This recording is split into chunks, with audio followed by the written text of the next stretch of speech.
The Fourth Political Theory by Alexander Dugin. Foreword by Elaine Sorel. Why we should read Alexander Dugin. When the notions of right and left have become politically meaningless, in the West as much as elsewhere, everywhere inside the world, when liberals and libertarians agree on the essentials, when the three grand political theories of the 20th century, capitalism, communism, and fascism, have ultimately proven incapable of governing peoples peaceably, what is left to do? According to Alexander Dugin, a teacher of sociology and geopolitics at the renowned Lermonov University of Moscow, and one of the most influential intellectuals in Russia, only one radical solution remains: to devise a different approach, a fourth political theory. Conceptualizing and theorizing it, such is the aim of the present book. The thought of this brilliant Moscow intellectual, which transcends our Western ideological divides and media-conditioned reactions, will not fail to surprise conformists, for it suggests that in order for us to face the future in a resolute and victorious way, we must revert to traditional forms of spirituality. According to Dugin, the primary target must be Western postmodernism. We must wage war upon this phallosocratic empire, a morbid blend of the society of the spectacle and consumer culture, and its plan for ultimate world domination. In Fourth Political Theory, Dugin shows that the only way to build a multipolar world founded on authentic values is to resolutely turn one's back on the Atlanticist West and its false values. And how can this be achieved? Only by unconditionally preserving the geopolitical sovereignty of the powers of the Eurasian continent, Russia, China, Iran, and India, which safeguard the freedom of all other peoples on the planet. A genuine manual for cultural guerrilla warfare. Fourth Political Theory is a book that can be seen as a complement to my own Comprendre l'Empire, which has been translated into Russian by friends of Alexander Dugin's. Dugin in Moscow, I and others in Paris, while we only met for the first time in January 2011 and consulted with one another, our ideas, no doubt formulated differently, agree on all the important points, from the need to unite the value-centered right and the labor-centered left to the imperative need for resistance against the empire, from the appeal to tradition as well as to many other concepts. Once again, this shows that the only worthwhile international is that of the spirit, led by good men. Elaine Sorel, translated by Sergio Knight. Introduction. To be or not to be. In today's world, politics appears to be a thing of the past, at least as we used to know it. Liberalism persistently fought against those of its political enemies which had offered alternative systems, that is, conservatism, monarchism, traditionalism, fascism, socialism, and communism, and finally, by the end of the 20th century, had defeated them all.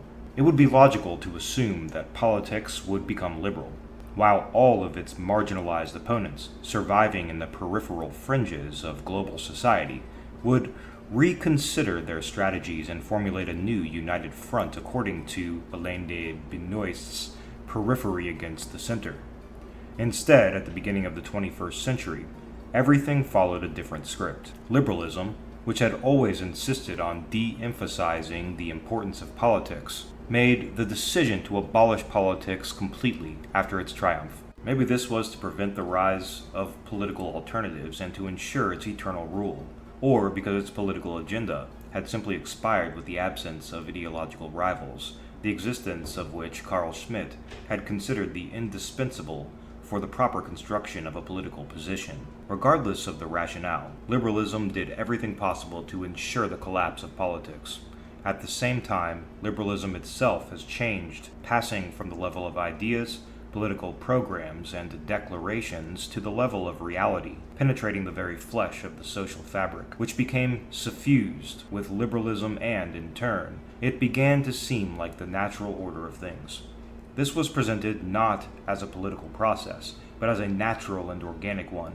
As a consequence of such a historical transformation, all other political ideologies, passionately feuding against each other during the last century, lost their currency. Conservatism, fascism, and communism, together with their many variations, lost the battle. and triumphant liberalism mutated into a lifestyle, consumerism, individualism, and postmodern manifestation of the fragmented and sub-political being.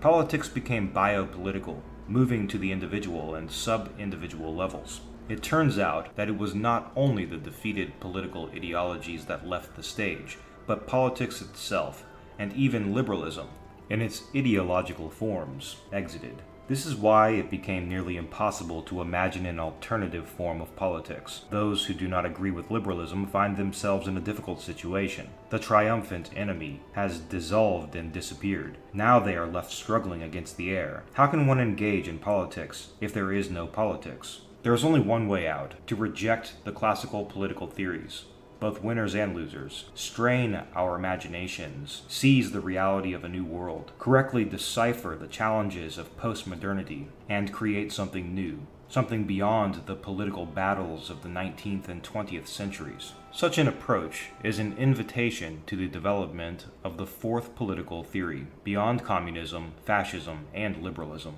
To move forward towards the development of a fourth political theory, it is necessary to 1. Reconsider the political history of recent centuries from new positions beyond the frameworks and cliches of the old ideologies. 2. Realize and become aware of the profound structure of the global society emerging before our eyes. 3. Correctly decipher the paradigm of postmodernity. 4. Learn to oppose not the political ideas, programs, or strategies, but the objective reality of the status quo, the most social aspect of the apolitical, fractured post-society. And finally, construct an autonomous political model which offers a new way and a project for the world of deadlocks, blind alleys, and the endless recycling of the same old things, post-history, according to Baudrillard. This book is dedicated to this very problem, as the beginning of the development of a fourth political theory, through an overview and re-examination of the first three political theories, and to the closely related ideologies of National Bolshevism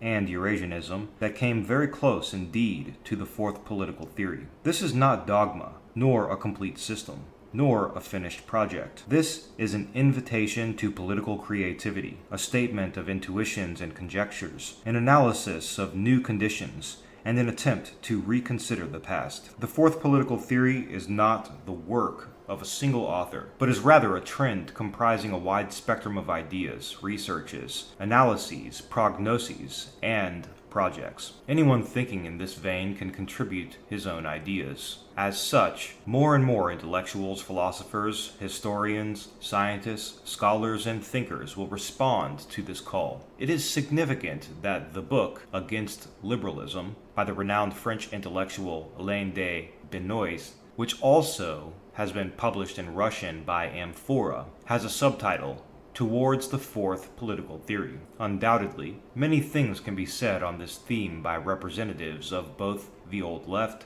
and the old right, and, most likely, even by liberals themselves, who are conceptualizing qualitative changes to their own political platform, even while politics is disappearing. For my own country, Russia, the fourth political theory, among other things, has an immense practical significance. The majority of Russian people suffer their integration into global society as a loss of their own identity. The Russian population had almost entirely rejected the liberal ideology in the 1990s, but it is also apparent that a return to the illiberal political ideologies of the 20th century, such as communism or fascism, is unlikely, as those ideologies have already failed and proven themselves unequal to the challenge of opposing liberalism, to say nothing of the moral costs of totalitarianism. Therefore, in order to fill this political and ideological vacuum, Russia needs a new political idea. For Russia, liberalism does not fit, but communism and fascism are equally unacceptable. Consequently, we need a fourth political theory. And if, for some readers, this is a question of freedom of choice and the realization of a political will, which can always be viewed from a perspective of positive or negative, then for Russia, it is a matter of life or death, to be or not to be, in terms of Hamlet's eternal question. If Russia chooses to be, then it will automatically bring about the creation of a fourth political theory. Otherwise, for Russia, there remains only the choice not to be, which will mean to quietly leave the historical and world stage, dissolving into a global order which is not created or governed by us. 1. The birth of the concept. The end of the 20th century. The end of modernity. The 20th century has ended, but it is only now that we are truly beginning to realize and to understand this fact. The 20th century was the century of ideology. If, in the previous centuries, religion, dynasties, estates, classes, and nation-states played an enormous role in the lives of people and societies, then, in the 20th century, politics had shifted into a purely ideological realm, having redrawn the map of ethnicities, civilizations, and the world in a new way. On the one hand, political ideologies represented early and deeply rooted civilizational tendencies. On the other hand, they were completely innovative. All political ideologies, having reached the peak of their dominion and influence in the 20th century, were the product of the new modern era, embodying its spirit, albeit in different ways and under different symbols. Today, we are rapidly leaving this era. Thus, everyone speaks more and more frequently of the crisis of ideology, or even the end of ideology. For instance, the existence of a state ideology is explicitly denied in the Constitution of the Russian Federation. It is time to address this issue more closely. The three main ideologies and their fate in the 20th century. The three main ideologies of the 20th century were 1. Liberalism, left and right. 2. Communism, including both Marxism and socialism, along with social democracy. 3. Fascism, including National Socialism and other varieties of the Third Way, Franco's National Syndicalism, Perón's Judicialism, Salazar's regime, etc. They fought among themselves to the death, creating, in essence, the entire dramatic and bloody political history of the 20th century. It is logical to number these ideologies, or political theories, based in part on their significance, as well as in the order of their occurrence, as was done above. The first political theory is liberalism. It arose first, as early as the 18th century, and turned out to be the most stable and successful ideology, having ultimately prevailed over all of its rivals. As a result of this victory, it proved, among other factors, the justification of its claim to the entire legacy of the Enlightenment. Today, it is obvious that it was liberalism that was the best fit for modernity. However, this legacy was disputed earlier, dramatically, actively, and, at times, convincingly, by other political theories, especially communism. It is reasonable to call communism, much like socialism in its varieties, the second political theory. It appeared later than liberalism as a critical response to the emergence of the bourgeoisie capitalist system, which was the ideological expression of liberalism. And finally, fascism is the third political theory. As a contender for its own understanding of modernity's spirit, many researchers, particularly Hannah Arendt, in particular, reasonably consider totalitarianism one of the political forms of modernity. Fascism, however, turned towards the ideas and symbols of traditional society. In some cases, this gave rise to eclecticism. In others, to the desire of conservatives to lead their own revolution instead of resisting another's, and leading their society in the opposite direction, such as Arthur Moeller von den Broek, Dmitry Merezhkovsky, and so on. Fascism emerged later than the other major political theories and vanished before them. The alliance of the first political theory with the second political theory, as well as Hitler's suicidal, geopolitical miscalculations, caused it to expire prematurely. The third political theory was a victim of quote-unquote homicide, or perhaps suicide, not living long enough to see old age and natural decay, in contrast to the ideology of the Soviet Union. Therefore, this bloody vampiric ghost, tinged with an aura of absolute evil, is attractive to the decadent tastes of postmodernity and is still used as a boogeyman to frighten humanity. With its disappearance, fascism cleared the field for the battle between the first and second political theories. This battle took the form of the Cold War and gave birth to the strategic geometry of the bipolar world which lasted for nearly half a century. By 1991, the first political theory, liberalism, had defeated the second political theory, socialism. This marked the global decline of communism. As a result, by the end of the 20th century, liberal theory is the only one remaining of the three political theories of modernity that is capable of mobilizing the vast masses throughout the entire world. Yet, now that it is left on its own, everyone speaks in unison about the, quote, end of the ideology. Why? The end of liberalism and the arrival of post-liberalism. It turns out that the triumph of liberalism, the first political theory, coincided with its end. This only seems to be a paradox. Liberalism has been an ideology from the start. It was not as dogmatic as Marxism, but was no less philosophical, graceful, and refined. It ideologically opposed Marxism and fascism, not only undertaking a technological war for survival, but also defending its right to monopolize its own image of the future. While the other competing ideologies were in existence, liberalism continued to grow and become stronger precisely as an ideology. In other words, as a set of ideas, viewpoints, and projects that are typical for a historical subject. Each of the three political theories had its own subject. The subject of communism was class. Fascism's subject was the state. In Italian fascism, under Mussolini, or race in Hitler's National Socialism. In liberalism, the subject was represented by the individual, freed from all forms of collective identity and any, quote, membership. While the ideological struggle had formal opponents, entire nations and societies, at least theoretically, were able to select their subject of choice, that of class, racism, or statism, or individualism. The victory of liberalism resolved this question. The individual became the normative subject within the framework of all mankind. This is when the phenomenon of globalization entered the stage. The model of a post-industrial society makes itself known, and the postmodern era begins. From now on, the individual subject is no longer the result of choice, but is a kind of mandatory given. Man is freed from his, quote, membership in a community and from any collective identity, and the ideology of, quote, human rights becomes widely accepted, at least in theory, and is practically compulsory.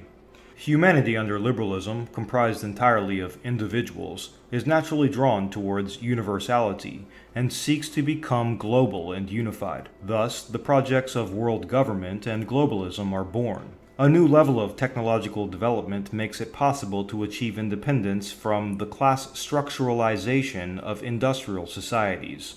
In other words, post-industrialism. The values of rationalism, scientism, and positivism are recognized as veiled forms of repressive totalitarian policies, or the grand narrative, and are criticized. At the same time, this is accompanied by the glorification of total freedom and the independence of the individual from any kind of limits, including reason, morality, identity, social, ethnic, or even gender, discipline, and so on. This is the condition of postmodernity. At this stage, liberalism ceases to be the first political theory and becomes the only post-political practice. Fukuyama's End of History arrives. Economics, in the form of global capitalist market, replaces politics, and states and nations are dissolved in the melting pot of world globalization. Having triumphed, liberalism disappears and turns into a different entity, into post-liberalism. It no longer has political dimensions, nor does it represent free choice, but instead becomes a kind of historically deterministic, quote, destiny. This is the source of the thesis about post-industrial society, quote, economics is destiny.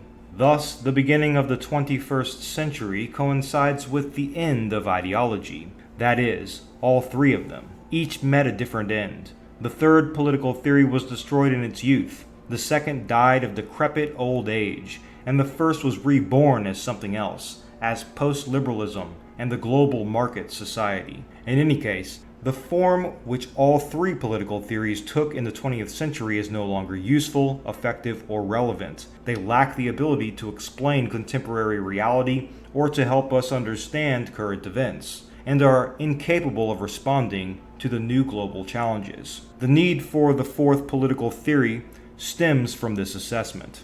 The fourth political theory as resistance to the status quo. The fourth political theory will not simply be handed to us without any effort. It may or may not emerge. The prerequisite for its appearance is dissent.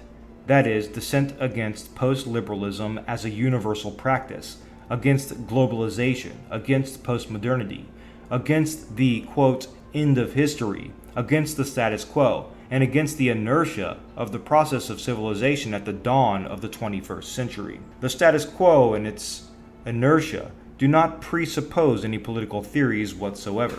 A global world can only be ruled by the laws of economics and the universal morality of, quote, human rights. All political decisions are replaced by technical ones. Machinery and technology substitute for all else. The French philosopher Alain de Benoist terms this le gouvernance, or micromanagement. Managers and technocrats take the place of the politician who makes historical decisions, optimizing the logistics of management. Masses of people are equated to a mass of identical objects.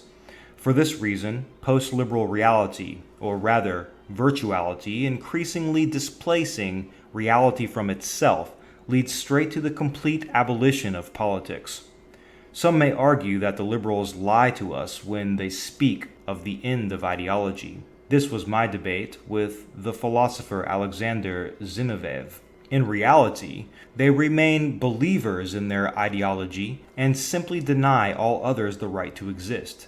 This is not exactly true. When liberalism transforms from being an ideological arrangement to the only content of our extant social and technological existence, then it is no longer an ideology, but an existential fact, an objective order of things. It also causes any attempt to challenge its supremacy as being not only difficult, but also foolish. In the postmodern era, liberalism moves from the sphere of the subject to the sphere of the object. Potentially, this will lead to the complete displacement of reality by virtuality. The fourth political theory is conceived as an alternative to post-liberalism, but not as one ideological arrangement in relation to another. Instead, it is as an incorporeal idea opposed to corporeal matter, as a possibility entering into conflict with the actuality, as that which is yet to come into being, attacking that which is already in existence. At the same time, the fourth political theory cannot be the continuation of either the second political theory or the third. The end of fascism, much like the end of communism, was not just an accidental misunderstanding, but the expression of a rather lucid historical logic. They challenged the spirit of modernity. Fascism did so almost openly, communism more covertly. See the review of the Soviet period as a special, eschatological version of the traditional society by Mikhail S. Agursky or Sergei Kara-Murza, and lost. This means that the struggle with the postmodern metamorphosis of liberalism into the form of postmodernity and globalization should be qualitatively different. It must be based on new principles and propose new strategies. Nevertheless, the starting point of this ideology is precisely the rejection of the very essence of postmodernity. This starting point is possible, but neither guaranteed nor ordained by fate, because it arises from man's free will and his spirit, rather than an impersonal historical process. However, this essence, much like the rationale behind modernity itself, imperceptible earlier, but later realizing its essence so fully that it exhausted its internal resources and switched to the mode of ironically recycling its earlier stages, is something completely new, previously unknown, and only surmised intuitively and fragmentarily during the earlier stages of ideological history and the ideological struggle. The fourth political theory is a, quote, crusade against postmodernity, against the post-industrial society, liberal thought realized in practice, and globalization, as well as its logistical and technological basis. If the third political theory criticized capitalism from the right and the second from the left, then the new stage no longer features this political topography. It is impossible to determine where the right and the left are located in relation to post-liberalism. There are only two positions: compliance, the center, and dissent, the periphery. Both positions are global. The fourth political theory is the amalgamation of a common project and arises from a common impulse to everything that was discarded, toppled, and humiliated during the course of constructing the, quote, society of the spectacle, constructing postmodernity. The stone that the builders rejected has become the cornerstone. The philosopher Alexander Sakatsky rightly pointed out the significance of marginalia in the formation of a new philosophical age, suggesting the term metaphysics of debris as a metaphor. The battle for postmodernity. The fourth political theory deals with the new reincarnation of an old enemy.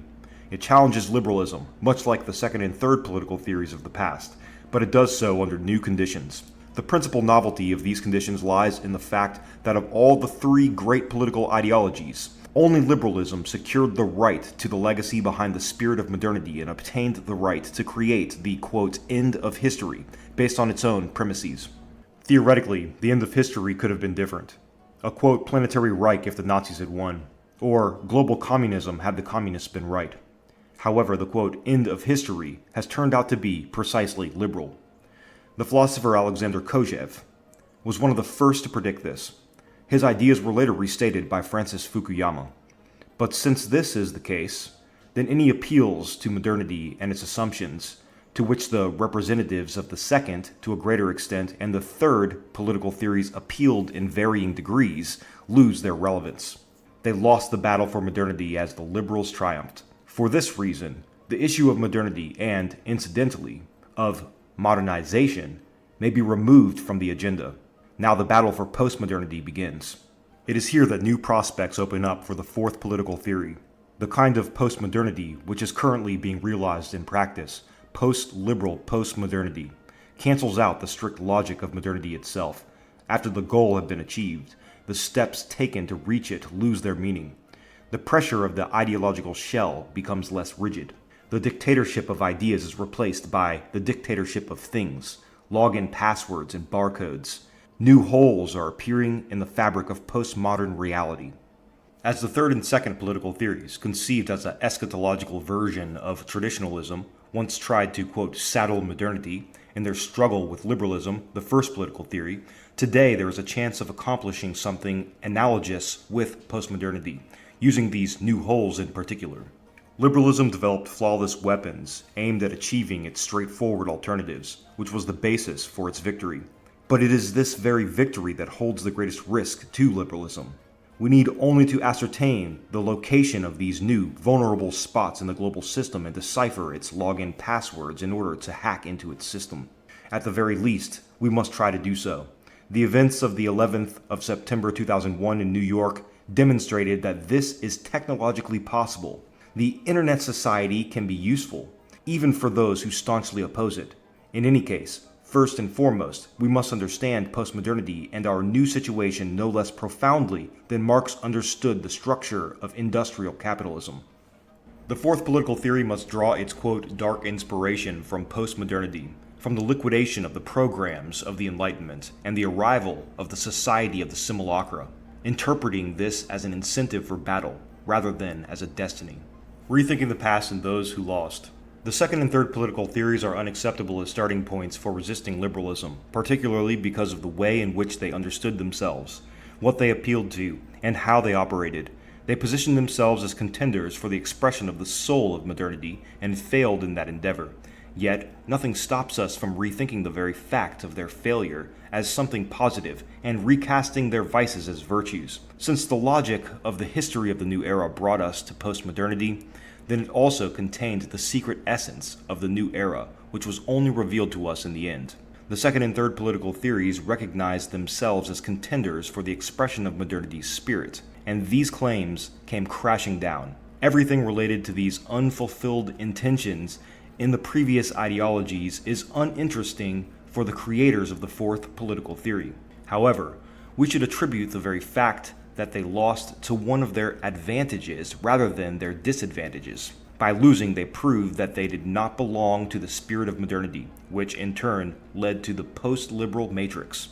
Herein lie their advantages. Moreover, this means that the representatives of the second and the third political theories, either consciously or unconsciously, stood on the side of tradition, although without drawing the necessary conclusions from this, or even not recognizing it at all. The second and third political theories must be reconsidered, selecting in them that which must be discarded and that which has value in itself. As complete ideologies, trying to manifest themselves in a literal sense, they are entirely useless, either theoretically or practically. However, certain marginal elements which advocated ideas that were generally not implemented and which remained on the periphery or in the shadows, let us recall the metaphysics of debris once again, may unexpectedly turn out to be extremely valuable and saturated with meaning and intuition. Yet, in any case, it is necessary to rethink the second and third political theories in a new way, and only after we reject our trust in those ideological structures on which their, quote, orthodoxy rested. Their orthodoxy is their most uninteresting and worthless aspect. Cross-reading them would be far more productive. Marx through a positive view of the right, or Evola through a positive view of the left. This fascinating national Bolshevik undertaking in the spirit of Nikolai Ustryalov or Ernst Niekisch is not sufficient by itself. After all, a mechanical addition of the second political theory to the third will not, by itself, lead us anywhere.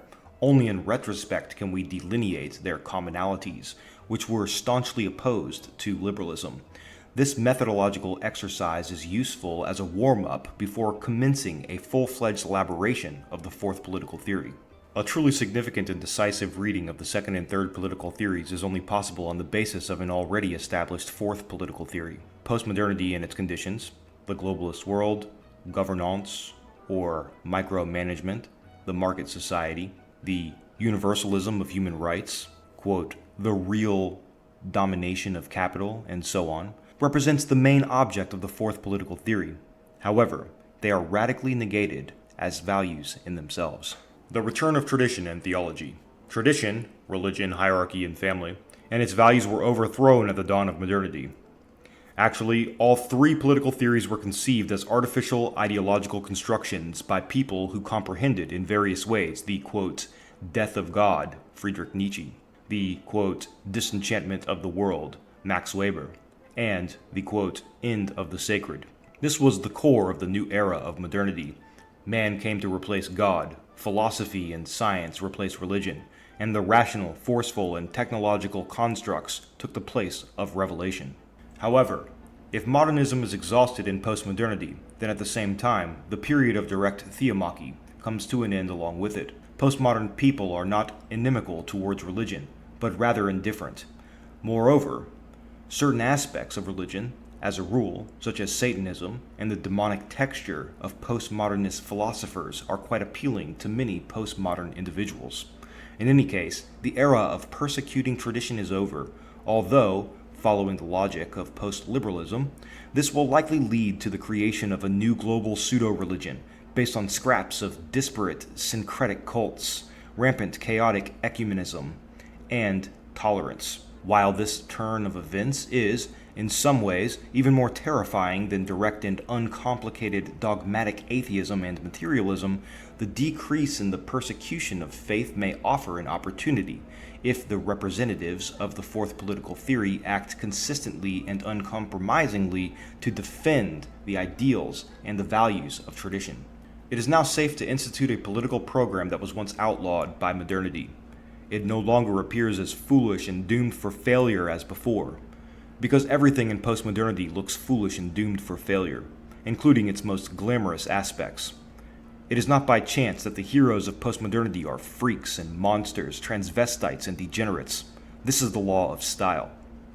Against the backdrop of the world's clowns, nothing and no one could look too archaic, not even the people of tradition who ignore the imperatives of modern life. The fairness of this assertion is not only proven by the significant achievements of Islamic fundamentalism, but also by the growing influence of extremely archaic Protestant sects, dispensationalists, Mormons, and so on American foreign policy.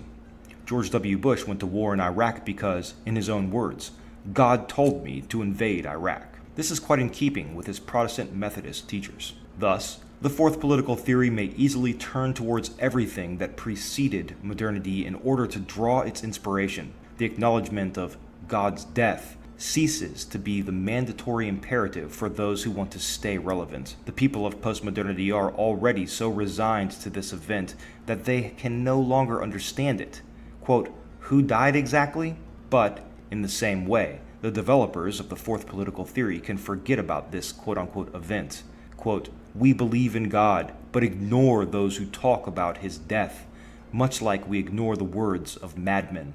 This marks the return of theology and becomes an essential element of the fourth political theory. When it returns, postmodernity, globalization, post-liberalism, and the post-industrial society is easily recognized as the kingdom of the Antichrist, or its counterparts in other religions, Dajjal for the Muslims, Erev Rav for the Jews, and Kali Yuga for the Hindus, and so forth. This is not simply a metaphor capable of mobilizing the masses, but a religious fact, the fact of the apocalypse.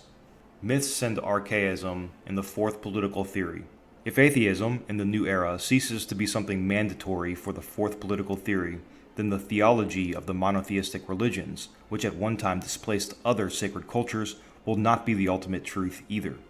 Or rather, may or may not be. Theoretically, nothing limits the possibilities for an in-depth readdressing of the ancient archaic values, which can take their place in the new ideological construction upon being adequately recognized and understood. Eliminating the need to adjust theology to the rationalism of modernity, the adherents of the fourth political theory are free to ignore those theological and dogmatic elements in monotheistic societies which were influenced by rationalism, especially in their later stages. The latter led to the appearance of deism upon the ruins of Christian European culture, followed by atheism and materialism during the phased development of the program of the modern age. Not only the highest supramental symbols of faith can be taken on board once again as a new shield, but so can those irrational aspects of cults, rites, and legends that have perplexed theologians in earlier ages. If we reject the idea of progress that is inherent in modernity, which, as we have seen, has ended, then all that is ancient gains value and credibility for us simply by the virtue of the fact that it is ancient. Quote-unquote, ancient means good, and the more ancient, the better. Of all creations, paradise is the most ancient one. The carriers of the fourth political theory must strive towards rediscovering it in the near future. Heidegger and the event. Finally, we can identify the most profound ontological foundation for the fourth political theory. Here, we should pay attention not only to theologies and mythologies, but also to the reflective philosophical experience of one particular thinker who had made a unique attempt of constructing a fundamental ontology, the most all-encompassing, paradoxical, profound, and penetrating study of being. I am talking about Martin Heidegger. A brief description of Heidegger's concept is as follows. At the dawn of philosophical thought, people, more specifically Europeans, and even more specifically the Greeks, raised the question of being as the focal point of their thinking. But, by making it their primary subject, they risked getting confused by the nuances of the complicated relationship between being and thought, between pure being and its expression in existence, a being, between the human experience of being in the world and being in itself. This failure had already occurred in the teachings of Heraclitus about the physis and the logos. Next, it is obvious that in Parmenides' work, and finally in Plato, we placed ideas between man and existence, and who defined truth as that which corresponded to them. The referential theory of knowledge reached its culmination in failure.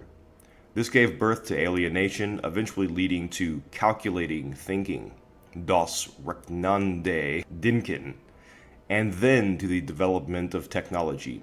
Little by little, man lost sight of pure being and pursued the path of nihilism.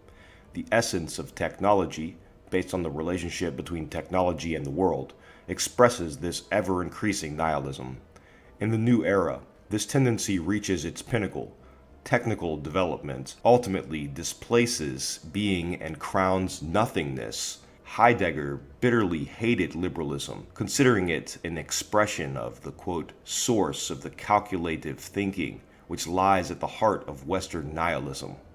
Postmodernity, which Heidegger did not live to see in its full manifestation, is, in every sense, the ultimate oblivion of being. It is that, quote, midnight, when nothingness, nihilism, begins to seep from all the cracks. Yet his philosophy was not hopelessly pessimistic. He believed that nothingness itself is the flip side of pure being, which, in such a paradoxical way, reminds mankind of its existence.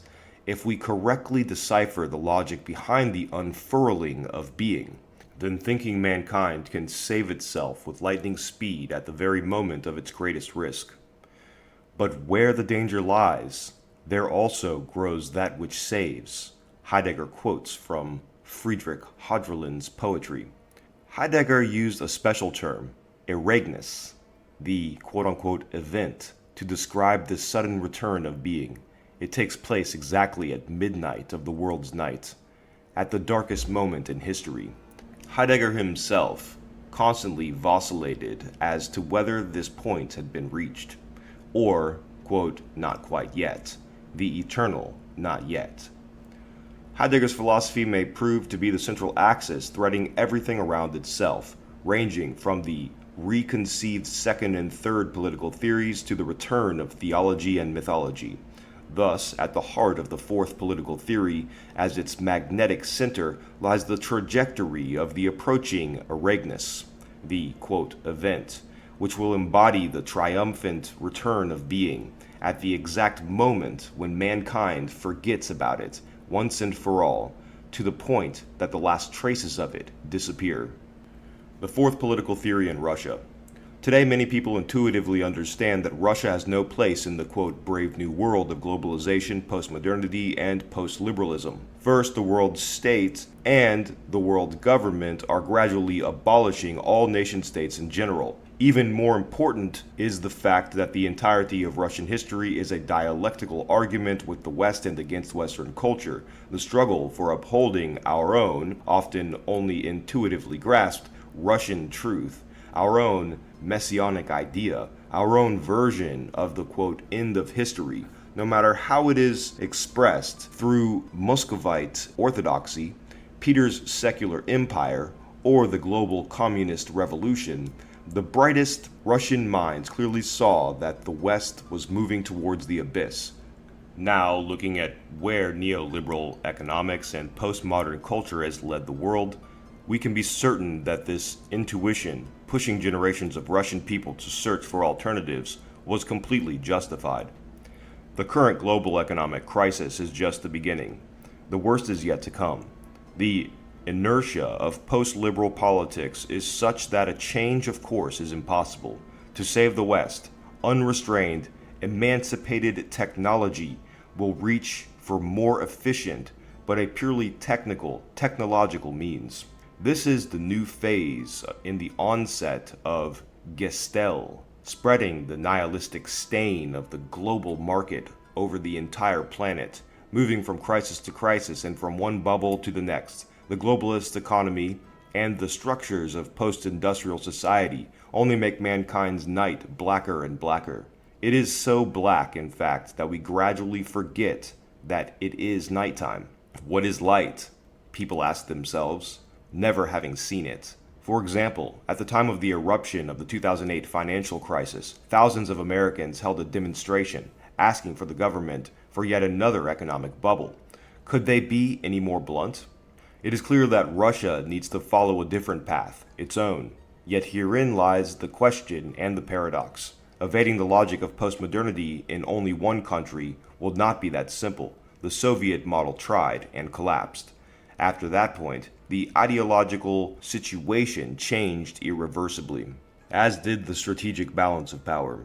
In order for Russia to save herself and others, creating some sort of a technological miracle or a deceptive strategy is insufficient. World history has its own logic, and the quote, end of ideology is not a random failure, but the beginning of a new stage, and apparently the last one. In this situation, Russia's future completely relies on our efforts to develop the fourth political theory. We will not go far, and will only delay the inevitable, by attempting to sort those options that globalization offers to us on a local basis, and by trying to correct the status quo in a superficial manner. Postmodernity's challenge is tremendously significant. It is rooted in the logic of being's oblivion, and in mankind's departure from its existential, ontological, and spiritual, theological roots. Responding to it with hat-tossed innovation or public relations surrogates is impossible. Therefore, we must refer to the philosophical foundations of history and make a metaphysical effort in order to solve the current problem, the global economic crisis, countering the unipolar world, as well as the preservation and strengthening of sovereignty, and so on. It is difficult to say how the process of developing this theory will turn out. One thing is clear, it cannot be an individual effort or one that is restricted to a small group of people. The effort must be shared and collective.